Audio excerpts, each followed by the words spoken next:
Friends, PSC energy ബൂസ്റ്ററിൻ്റെ online ക്ലാസ്സിലേക്ക് എല്ലാ ഉദ്യോഗാർത്ഥികൾക്കും സ്വാഗതം. ശാസ്ത്ര സാങ്കേതിക പുരോഗതിയിൽ പ്രധാനമായിട്ടും ചോദിക്കുന്ന ഒരു മേഖലയാണ് നമ്മളിന്ന് നോക്കാൻ പോകുന്നത്. ഊർജ്ജ സ്രോതസ്സുകളെക്കുറിച്ചാണ് പഠിക്കുന്നത്. അപ്പോൾ എന്താണ് ഈ ഊർജ്ജ സ്രോതസ്സുകൾ എന്ന് പറയുന്നത്? ഊർജ്ജ സ്രോതസ്സ് എന്ന് പറയുമ്പോൾ അതിൻ്റെ ഊർജ്ജത്തിൻ്റെ ഉറവിടം എന്ന് പറയുന്നത് ആരാ? ഭൂമിയിലെ ഊർജ്ജത്തിൻ്റെ ഉറവിടം സൂര്യനാണ്. സൂര്യനിലെ ഊർജ്ജോൽപാദനത്തിനെ കുറിച്ച് ആദ്യമായി ശാസ്ത്രീയവും ആധികാരികവുമായി വിശദീകരിച്ച ശാസ്ത്രജ്ഞനാണ് ഹാൻസ് ബേത്ത്. ഭൂമിയിലെ മുഖ്യമായ ഊർജ്ജ സ്രോതസ്സുകൾ ഏതൊക്കെയാണ്? കാറ്റ്, ജലം, തിരമാലകൾ, ജൈവപിണ്ഡം, സൂര്യൻ, ബയോഗ്യാസ്. ഈ ജൈവപിണ്ഡം എന്ന് പറഞ്ഞാൽ എന്താ? ബയോമാസ് ആണേ. അപ്പോൾ ഭൂമിയിലെ മുഖ്യമായ ഊർജ്ജ സ്രോതസ്സുകളാണ് കാറ്റ്, ജലം, തിരമാലകൾ, ജൈവപിണ്ഡം, സൂര്യൻ, ബയോഗ്യാസ്. ഭൂമിയിലെ എല്ലാ ഊർജ്ജ സ്രോതസ്സുകളെയും രണ്ടായി തിരിക്കാം. ശ്രദ്ധിച്ച് പഠിക്കണം. നന്നായിട്ട് പഠിച്ചു കഴിഞ്ഞ് കഴിഞ്ഞാൽ ഈ മേഖലയിൽ നിന്ന് ചോദിക്കുന്ന ചോദ്യത്തിന് നിങ്ങൾക്ക് തെറ്റില്ലാണ്ട് 1 മാർക്ക് നിങ്ങൾക്ക് എടുക്കാം. ഭൂമിയിലെ എല്ലാ ഊർജ്ജ സ്രോതസ്സുകളെയും രണ്ടായിട്ടാണ് തരംതിരിക്കുന്നത്.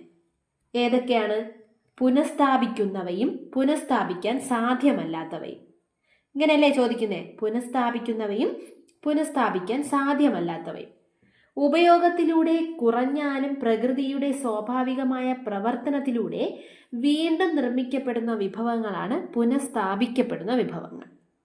അപ്പോൾ ഉപയോഗത്തിൽ നമ്മൾ എത്ര തന്നെ ഉപയോഗിച്ചാലും അത് കുറഞ്ഞു എന്ന് വെച്ചോ, കുറഞ്ഞാലും നമുക്ക് പ്രകൃതിയിൽ നിന്ന് വീണ്ടും പ്രകൃതിയുടെ ഈ രാസമാറ്റവും പ്രവർത്തനങ്ങളിലൂടെയൊക്കെ വീണ്ടും നമുക്ക് നിർമ്മിക്കപ്പെടുന്ന വിഭവങ്ങളാണ് പുനഃസ്ഥാപിക്കപ്പെടുന്ന വിഭവങ്ങൾ. പുനഃസ്ഥാപിക്കാവുന്ന അല്ലെങ്കിൽ റിന്യൂവബിൾ ഊർജ്ജ സ്രോതസ്സുകൾക്ക് ഉദാഹരണങ്ങൾ ഏതൊക്കെയാണ്? സൗരോർജം. സൂര്യൻ്റെ ഊർജം നമുക്കൊരു പെട്ടെന്നൊരു ഇതിൽ തീരുന്നതാണോ? അല്ല. ജലശക്തി, ബയോഗ്യാസ്, ജൈവപിണ്ഡം, ഇതൊക്കെ എന്താണ്? റിന്യൂവബിൾ ഊർജ്ജ സ്രോതസ്സുകളാണ്, പുനഃസ്ഥാപിക്കുന്ന ഊർജ്ജ സ്രോതസ്സുകളാണ്. അപ്പോൾ സൗരോർജം, ജലശക്തി, ബയോഗ്യാസ്, ജൈവപിണ്ഡം. ഉപയോഗത്തിനനുസരിച്ച് തീർന്നു പോകുന്നവയും സ്വയം പുനഃസ്ഥാപനശേഷി ഇല്ലാത്തതുമായ വിഭവങ്ങൾ അറിയപ്പെടുന്നതാണ് പുനഃസ്ഥാപിക്കാൻ സാധ്യമല്ലാത്തവ. പുനഃസ്ഥാപിക്കാൻ സാധ്യമല്ലാത്ത ഊർജ്ജ സ്രോതസ്സുകൾക്ക് ഉദാഹരണങ്ങളാണ് കൽക്കരി, പെട്രോളിയം, പ്രകൃതിവാതകം. ഇവയൊക്കെ നമുക്ക് തീർന്നു കഴിഞ്ഞാൽ എന്ത് ചെയ്യാൻ പറ്റില്ല? വീണ്ടും നമുക്ക് കിട്ടില്ല. പുനഃസ്ഥാപിക്കാൻ സാധ്യമല്ലാത്തത് നോൺ റിന്യൂവബിൾ ഊർജ്ജ സ്രോതസ്സുകളാണ് ഏതെന്ന് പറയുന്നത്? കൽക്കരി, പെട്രോളിയം, പ്രകൃതിവാതകം. പുനഃസ്ഥാപിക്കാൻ കഴിയുന്ന ഊർജ്ജ സ്രോതസ്സുകളിൽ നിന്നുള്ള ഊർജ്ജമാണ് ഗ്രീൻ എനർജി അഥവാ ഹരിതോർജ്ജം എന്ന് പറയുന്നത്. പുനഃസ്ഥാപിക്കാൻ കഴിയാത്ത ഊർജ്ജ സ്രോതസ്സുകളിൽ നിന്നുള്ളതാണെങ്കിലോ അത് ബ്രൗൺ എനർജി. അപ്പോൾ പുനഃസ്ഥാപിക്കാൻ കഴിയുന്ന ഊർജ്ജമാണ് ഹരിതോർജ്ജം, പുനഃസ്ഥാപിക്കാൻ കഴിയാത്ത ഊർജ്ജ സ്രോതസ്സിൽ നിന്നുള്ള ഊർജ്ജമാണ് ബ്രൗൺ എനർജി എന്ന് പറയുന്നത്. പരമ്പരാഗതമായി ഉപയോഗിച്ചു പോരുന്ന ഊർജ്ജ സ്രോതസ്സുകളാണ് പാരമ്പര്യ ഊർജ്ജ സ്രോതസ്സുകൾ, കൺവെൻഷണൽ എനർജി സോഴ്സസ് എന്ന് പറയും. പരമ്പരാഗതമായി ഉപയോഗിക്കാത്ത ഊർജ്ജ സ്രോതസ്സുകളാണ് പാരമ്പര്യേതര ഊർജ്ജ സ്രോതസ്സുകൾ, നോൺ കൺവെൻഷണൽ എനർജി സോഴ്സസ്. അപ്പോൾ മാറിപ്പോവരുത്. വീണ്ടും നമുക്ക് റിന്യൂവബിൾ ആയിട്ടുള്ളതാണ് ഏതെന്ന് പറയുന്നത്? പുനഃസ്ഥാപിക്കാവുന്ന ഊർജ്ജ സ്രോതസ്സുകൾ, സൗരോർജം, ജലശക്തി, ബയോഗ്യാസ്, ജൈവപിണ്ഡം, ഇതൊക്കെയാണ് എക്സാമ്പിൾ. ഇനി ഉപയോഗത്തിനനുസരിച്ച് തീർന്നു പോകുന്നവയും സ്വയം എന്ത് ചെയ്യാൻ പറ്റില്ല, പുനഃസ്ഥാപന ശേഷി ഇല്ലാത്തതുമായ വിഭവങ്ങളാണ് പുനഃസ്ഥാപിക്കാൻ സാധ്യമല്ലാത്തവ എന്ന് പറയുന്നത്. ഇനി ബ്രൗൺ എനർജി, ഹരിതോർജ്ജവും പറഞ്ഞു. പരമ്പരാഗതമായി ഉപയോഗിച്ചു പോരുന്ന ഊർജ്ജ സ്രോതസ്സുകളാണ് പാരമ്പര്യ ഊർജ്ജ സ്രോതസ്സുകൾ. പരമ്പരാഗതമായി ഉപയോഗിക്കാത്ത ഊർജ്ജ സ്രോതസ്സുകളാണ് പാരമ്പര്യേതര ഊർജ്ജ സ്രോതസ്സുകൾ. പരമ്പരാഗത ഊർജ്ജ സ്രോതസ്സുകൾ ഏതൊക്കെയാണ്? പരമ്പരാഗത വൈദ്യുതോർജ്ജ ഉറവിടങ്ങൾ, ഉദാഹരണം ജലവൈദ്യുതി, താപവൈദ്യുതി, ആണവോർജ്ജം. അല്ലേ? ഇനി ആദ്യം നമുക്ക് ജലവൈദ്യുതിയെക്കുറിച്ച് നോക്കാം. ഇന്ത്യയിൽ ആദ്യമായി വൈദ്യുതി ഉൽപാദന വിതരണം നടന്നത് പശ്ചിമ ബംഗാളിലെ ഡാർജിലിംഗിനടുത്ത് സിന്ദ്രാപോങ് ജലവൈദ്യുത നിലയത്തിൽ നിന്നാണ്. പശ്ചിമ ബംഗാളിലെ ഡാർജിലിംഗിനടുത്ത് സിന്ദ്രാപോങ് ജലവൈദ്യുത നിലയത്തിൽ നിന്ന് 1897 ആദ്യമായി വൈദ്യുതി ഉൽപാദന വിതരണം നടന്നത്. ഇന്ത്യയിലെ ആദ്യത്തെ മേജർ ജലവൈദ്യുത പദ്ധതിയാണ് കാവേരി നദിയിലെ ശിവസമുദ്രം. 1902 ഇന്ത്യയിലെ ആദ്യത്തെ മേജർ ജലവൈദ്യുത പദ്ധതിയാണ് കാവേരി നദിയിലെ ശിവസമുദ്രം. സ്വതന്ത്ര ഇന്ത്യയിലെ ആദ്യത്തെ വിവിധോദ്ദേശീയ ജലവൈദ്യുത പദ്ധതിയാണ് ദാമോദർ വാലി പദ്ധതി. ചോദിച്ചിട്ടുള്ളതാണ്. സ്വതന്ത്ര ഇന്ത്യയിലെ ആദ്യത്തെ വിവിധോദ്ദേശീയ ജലവൈദ്യുത പദ്ധതിയാണ് ദാമോദർ വാലി പദ്ധതി. പ്രധാനമായും ജലവൈദ്യുത പദ്ധതിയെ ആശ്രയിക്കുന്ന സംസ്ഥാനങ്ങളും കേന്ദ്രഭരണ പ്രദേശവുമാണ് ഹിമാചൽ പ്രദേശ്, കർണാടക, കേരളം, മേഘാലയ, ത്രിപുര, സിക്കിം, അതിൻ്റെ ജമ്മു കാശ്മീർ. ഓക്കെ, ഏറ്റവും കൂടുതൽ ജലവൈദ്യുത സ്ഥാപിത ശേഷിയുള്ള സംസ്ഥാനമാണ് കർണാടക. 3.59 എന്താണ് ജിഗാവാട്ടാണ്. അപ്പോൾ 2021 റിപ്പോർട്ട് പ്രകാരമാണിത്. NHPC, അതായത് national hydro electric power corporation നിലവിൽ വന്നത് 1975 ഇന്ത്യയിലെ ഏറ്റവും പഴയ ഡാമാണ് കല്ലണ ഡാം അല്ലെങ്കിൽ കാവേരി ഡാം എന്ന് പറയുന്നത്. ചോള രാജവംശത്തിലെ കരികാല ചോളനാണ് കല്ലണ ഡാം നിർമ്മിച്ചത്. അതായത് AD ഒരു 2-ാം നൂറ്റാണ്ടിലൊക്കെയാണ്. ഇത് നോക്കുമ്പോഴത്തേക്കും നമ്മൾ പ്രധാനമായിട്ടും സർദാർ ജലവൈദ്യുതിയെക്കുറിച്ച് നോക്കേണ്ട ഒരു ഡാമാണ് സർദാർ സരോവർ ഡാം എന്ന് പറയുന്നത്. ഇമ്പോർട്ടൻ്റ് ആണ്. ഇന്ത്യയിലെ ഏറ്റവും വലിയ കോൺക്രീറ്റ് ഗ്രാവിറ്റി ഡാമാണ് സർദാർ സരോവർ. നിർമ്മാണത്തിന് ഉപയോഗിച്ച കോൺക്രീറ്റിന്റെ വ്യാപ്തത്തിന്റെ അടിസ്ഥാനത്തിലാണ് ഇത് പറയുന്നത് കേട്ടോ. അപ്പോൾ ഉദ്ഘാടനം ചെയ്തത് ആരാ? 2017 സെപ്റ്റംബർ 17 നമ്മുടെ ശ്രീ നരേന്ദ്രമോദിജിയാണ് എന്ത് ചെയ്തത്? ഉദ്ഘാടനം ചെയ്തത്. ഇന്ത്യയിലെ ഏറ്റവും വലിയ കോൺക്രീറ്റ് ഗ്രാവിറ്റി ഡാമാണ് സർദാർ സരോവർ. പിന്നെന്താ, ഉദ്ഘാടനം ചെയ്തത് നരേന്ദ്രമോദിയാണ്. 2017 സെപ്റ്റംബർ 17 ഉദ്ഘാടനം നടത്തിയത്. സർദാർ സരോവർ അണക്കെട്ടിന്റെ തറക്കല്ലിട്ടത് ആരാ? നമ്മുടെ ജവഹർലാൽ നെഹ്റു 1961 തറക്കല്ലിട്ടതാണ്. ലോകത്തിലെ ഏറ്റവും വലിയ 2ാമത്തെ കോൺക്രീറ്റ് ഗ്രാവിറ്റി ഡാമാണ് സർദാർ സരോവർ. ലോകത്തിലെ നോക്കുകയാണെങ്കിൽ 2ാം സ്ഥാനത്തും ഇന്ത്യയിലെ ഏറ്റവും വലിയ ഗ്രാവിറ്റി ഡാം. ഓക്കെ, ആദ്യത്തേത് ഏതാണ്? ലോകത്തിലെ നോക്കുകയാണെങ്കിൽ ആദ്യത്തേത് ഏതാണ്? ഗ്രാൻഡ് കോൾ ഡാമാണ്, USA. അപ്പോൾ സർദാർ സരോവർ ജലസേചന പദ്ധതി സ്ഥിതി ചെയ്യുന്ന നദിയാണ് നർമ്മദ എന്ന് പറയുന്നത്. ശ്രദ്ധിച്ചോ, ആധുനിക ഭാരതത്തിലെ ക്ഷേത്രങ്ങളാണ് അണക്കെട്ടുകൾ എന്ന് പറഞ്ഞത് ആരാ? ജവഹർലാൽ നെഹ്റു. ഇന്ത്യയിലെ ആദ്യ ഭൂഗർഭ പവർ സ്റ്റേഷൻ സ്ഥിതി ചെയ്യുന്നത് മല്ലേശ്വരം. മല്ലേശ്വരം എവിടെയാ? ബംഗളൂരു. പ്രാചീന ബുദ്ധമത പണ്ഡിതന്റെ നാമധേയത്തിൽ നിർമ്മിച്ച അണക്കെട്ടാണ് നാഗാർജുന സാഗർ. പ്രാചീന ബുദ്ധമത പണ്ഡിതന്റെ നാമധേയത്തിൽ നിർമ്മിച്ച അണക്കെട്ടാണ് നാഗാർജുന സാഗർ. ഏത് നദിയിലാണ്? കൃഷ്ണ നദിയിലാണ്. ഇന്ത്യയിലെ ആദ്യത്തെ റബ്ബർ ഡാമാണ് ചഞ്ചാവതി ഡാം. ഇന്ത്യയിലെ ആദ്യത്തെ റബ്ബർ ഡാമാണ് ചഞ്ചാവതി ഡാം, വിയ്യപുരം, ആന്ധ്രാപ്രദേശ്. വിയ്യപുരം, ആന്ധ്രാപ്രദേശ്. അപ്പോൾ ഇന്ത്യയിലെ ഏറ്റവും നീളം കൂടിയ റബ്ബർ ഡാമാണ് ഗയാജി ഡാം. ഓക്കെ, ഫാൽഗു നദിയിലെ ഗയാജി ഡാം. ഗയ എവിടെയാ? ബീഹാറിലാണ്. ബീഹാറിൽ പോങ് ഡാം എന്ന പേരിൽ അറിയപ്പെടുന്നത് ഏതാ? മഹാറാണ പ്രതാപ് സാഗർ. നമ്മുടെ ബിയാസ് നദിയിൽ, ഹിമാചൽ പ്രദേശിലൂടെ ഒഴുകുന്ന ബിയാസ് നദിയിലുള്ളതാണ് ഏത്? പോങ് ഡാം എന്ന് പറയുന്നത്. അപ്പോൾ ഗയാജി ഡാം ഫാൽഗു നദിയിലാണ്. പോങ് ഡാം ഏതിലാണ്? മഹാറാണ പ്രതാപ് സാഗർ ഏതാണ്? ബിയാസ് നദിയിലാണ്. തപോവൻ വിഷ്ണുഘാട്ട് ജലവൈദ്യുത പ്ലാന്റ് സ്ഥിതി ചെയ്യുന്ന സംസ്ഥാനമാണ് ഉത്തരാഖണ്ഡ്. കൃഷ്ണരാജസാഗർ ഡാമിന്റെ മറ്റൊരു പേരാണ് വിശ്വേശ്വരയ്യ ഡാം. കൃഷ്ണരാജസാഗർ ഡാമിന്റെ മറ്റൊരു പേരാണ് വിശ്വേശ്വരയ്യ ഡാം. ഉമിയ വിവിധോദ്ദേശീയ പവർ പ്രോജക്റ്റ് സ്ഥിതി ചെയ്യുന്നത് മേഘാലയയിലാണ്. ഉമിയ. മധ്യപ്രദേശിന്റെയും രാജസ്ഥാന്റെയും സംയുക്ത സംരംഭമാണ് ഏതെന്ന് പറയുന്നത്? ചമ്പൽ പ്രോജക്റ്റ്. ഏതൊക്കെ സ്റ്റേറ്റാണിടെ? മധ്യപ്രദേശിന്റെയും രാജസ്ഥാന്റെയും സംയുക്ത സംരംഭമാണ് ചമ്പൽ പ്രോജക്റ്റ്.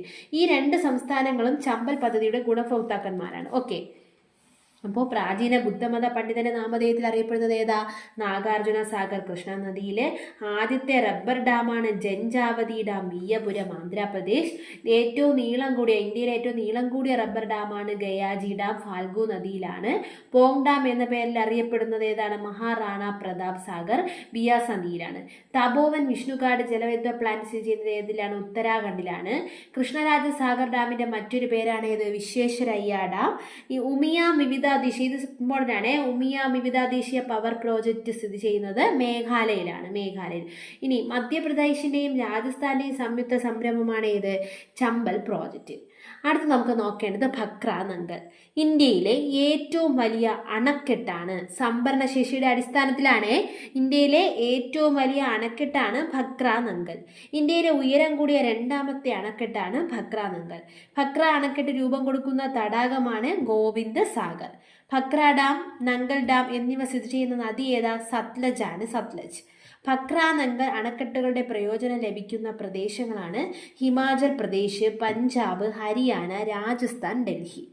ഭക്ര നങ്കൽ അണക്കെട്ടിന്റെ നിർമ്മാണത്തിൽ പങ്കെടുത്ത ഏക വിദേശിയാണ് ഹാർവീസ് ലോകം. കിഷൻ ഗംഗ ജലവൈദ്യുത പദ്ധതി സ്ഥിതി ചെയ്യുന്നത് ജമ്മു ആൻഡ് കാശ്മീരിലാണ്. അപ്പോൾ ഫക്ര നങ്കർ ഡാമിനെ കുറിച്ച് നോക്കാം നമുക്ക്. ഇന്ത്യയിലെ ഏറ്റവും വലിയ അണക്കെട്ടാണ് ഫക്ര നങ്കർ.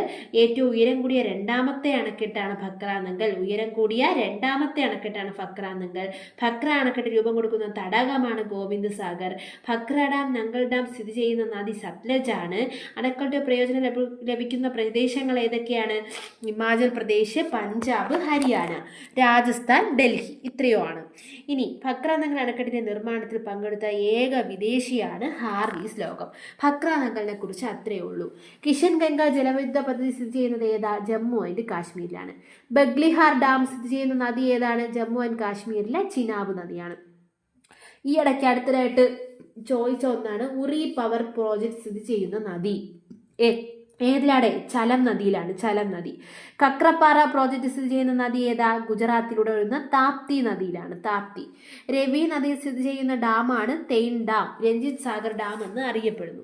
പൈത്താൻ ജയ്ക്വാഡി ഹൈഡ്രോ ഇലക്ട്രിക് പ്രോജക്റ്റ് ഏത് രാജ്യത്തിന്റെ സഹായത്തോടെയാണ് നിർമ്മാണം പൂർത്തിയാക്കിയത്? പൈത്താൻ ജപ്പാന്റെ ആണ്.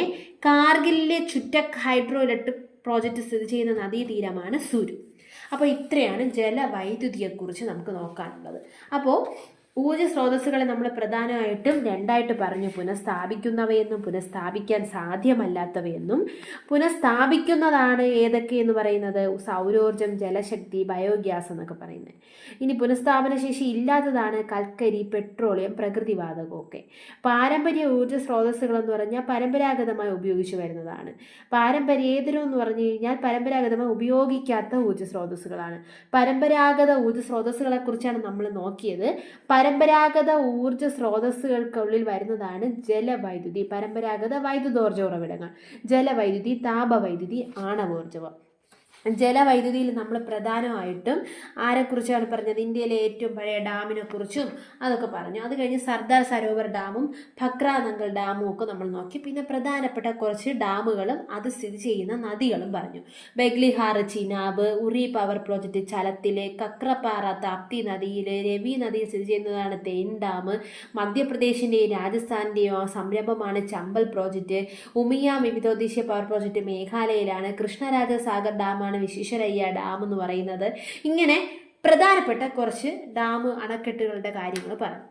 അപ്പോൾ അടുത്ത് നോക്കേണ്ടത് താപവൈദ്യുതിയാണ്. താപവൈദ്യുതി അടുത്തുള്ള ഒരു എന്താണ്? പാരമ്പര്യ ഊർജ്ജ സ്രോതസ്, പരമ്പരാഗത വൈദ്യുത ഊർജ്ജത്തിനകത്ത് വരുന്നതാണ് താപവൈദ്യുതി. ഇന്ത്യയിൽ ഏറ്റവും കൂടുതൽ ഉൽപ്പാദിപ്പിക്കുന്ന വൈദ്യുതിയാണ് താപവൈദ്യുതി. താപവൈദ്യുതി ഉൽപ്പാദിപ്പിക്കാൻ ഉപയോഗിക്കുന്ന ഇന്ധനങ്ങൾ ഏതൊക്കെയാണ്? കൽക്കരി, പെട്രോളിയം, പ്രകൃതിവാതകം, ഭൂഗർഭ ചൂട്, നീരുറവ, ഇതൊക്കെയാണ്.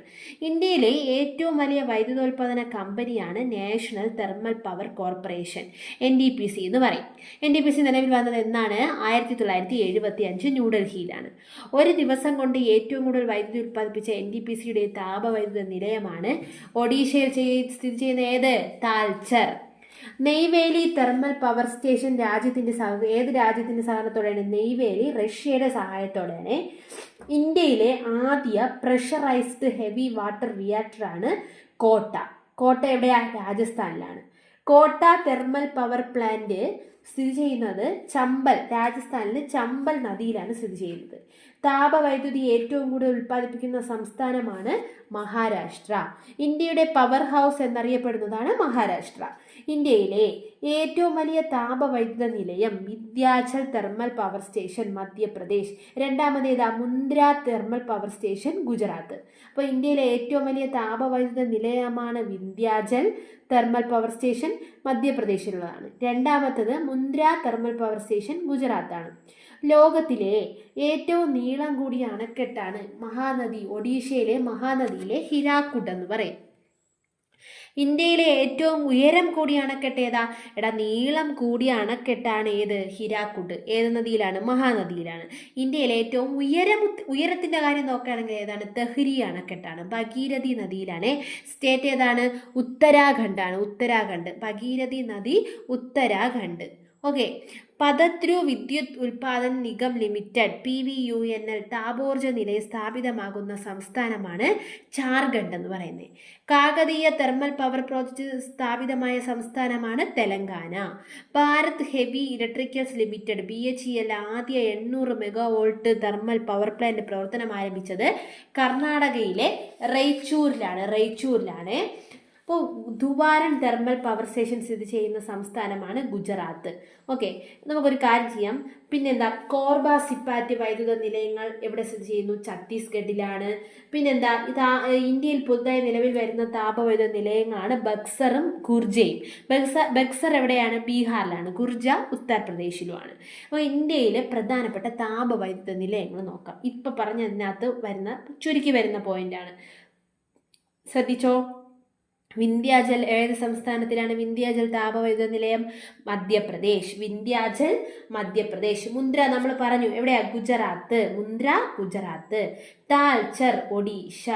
സിപ്പാറ്റ് ഛത്തീസ്ഗഡ്. ഇപ്പോൾ അത്രയും പറഞ്ഞോ. വിന്ധ്യാചൽ മധ്യപ്രദേശ്, മുന്ദ്ര ഗുജറാത്ത്, താൽച്ചർ ഒഡീഷ, സിപ്പാറ്റ് ഛത്തീസ്ഗഡ്.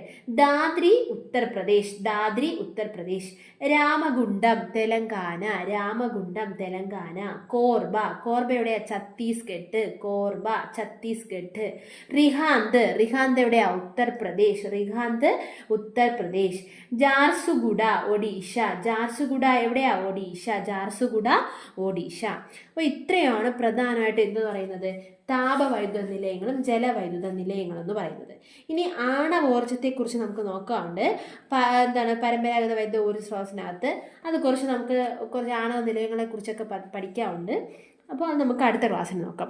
ഇന്നിപ്പോൾ നമ്മുടെ പ്രധാനമായിട്ട് ശാസ്ത്ര സാങ്കേതിക പുരോഗതിക്കകത്ത് ഊർജ്ജത്തിനകത്ത് വൈദ്യുത ഊർജ്ജവും താപോർജ്ജവും നല്ലപോലെ എന്ത് ചെയ്യുക? നിങ്ങൾ പഠിക്കുക. ഓക്കെ, എല്ലാവരും ക്ലാസ്സുകൾ ഷെയർ ചെയ്യുക, സപ്പോർട്ട് ചെയ്യുക, എല്ലാവരും നല്ലപോലെ പഠിക്കുക.